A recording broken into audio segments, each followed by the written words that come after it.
Sziasztok, én Kovács Gergő vagyok, és S25-ön bemutatom a karakteremet. Hack Zero. Egy hónapja kezdtem. Még csak level 50 vagyok, de alakul. Ja, hát igen. Ez a cégem, amit akkor már meg is alapítottunk. Szerintem elég jól fejlődik.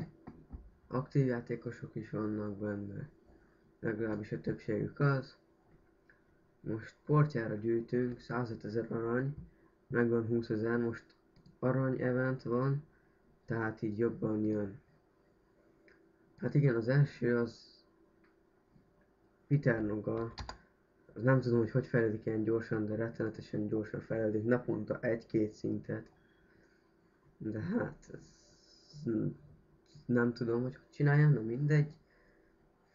Hát, az a lényeg, hogy én már elértem az 50 szintet. Több karakterem is van, mint például Yamuka vagy Gizda 94, ezek mind az én karaktereim. Jó barátom.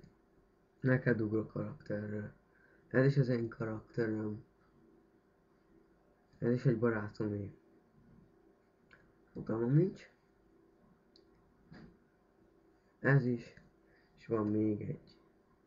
Gáspár. Hát igen. Győzik eszembe jutott. Aztán gondoltam, miért ne legyen Gáspár. Most éppenséggel próbálom megcsinálni a kazomatát.